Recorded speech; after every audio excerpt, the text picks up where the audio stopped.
देखिए, आज एनटीए ने खुद माननीय सुप्रीम कोर्ट के सामने माना कि जो उन्होंने ग्रेस नंबर दिए थे उससे बच्चों में डिससेटिस्फैक्शन हुआ, बच्चे प्रोटेस्ट पे आए और कहीं ना कहीं उन्होंने माना कि पहले कभी ऐसा नहीं है, पहली बार किया है, तो उन्होंने माना कि इसको हम हटा देते हैं ग्रेस नंबर को। हमारी 7 दिन से ये लड़ाई चल रही थी कि पहली बार आपने कैसे ग्रेस नंबर दे दिए, किस बेसिस पे आपने सोच लिया, बिना किसी को इन्फॉर्म किए, और आपने जब रिजल्ट आया तो बताया नहीं।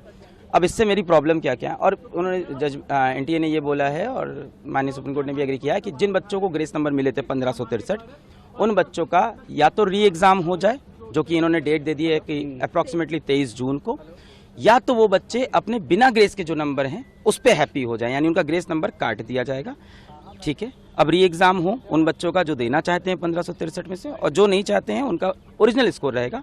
फिर रैंक पूरी शफल हो, उसके बेसिस पे काउंसलिंग हो। पर इसमें मेरे कुछ पॉइंट्स हैं, 3 पॉइंट्स हैं मेरे। सबसे पहला पॉइंट ये है कि आज एनटीए 7-8 दिन बाद आके माननीय सुप्रीम कोर्ट के सामने खुद एग्री करता है कि ये ग्रेस वाला जो पूरा हमने जो किया है ये गलत है, इसको हटा देते हैं। कहीं ना कहीं एग्री किया।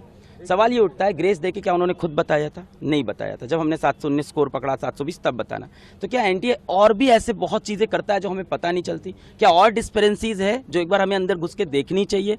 ये तो पकड़ा गया 719 720 से, क्या ऐसे और भी मामले हो सकते हैं? तो कहीं ना कहीं ट्रस्ट का इश्यू है। दूसरा बात, उन्हीं बच्चों को ग्रेस मिला था और उन्हीं को री एग्जाम की अपॉर्चुनिटी मिल रही है जो माननीय हाईकोर्ट पहुंचे थे एग्जाम के बाद कि उनका समय का नुकसान हुआ है। बहुत सारा बच्चा माननीय हाईकोर्ट नहीं गया क्योंकि किसी को नहीं पता कि बाद में ग्रेस नंबर मिलते हैं, पहले कभी नहीं हुआ।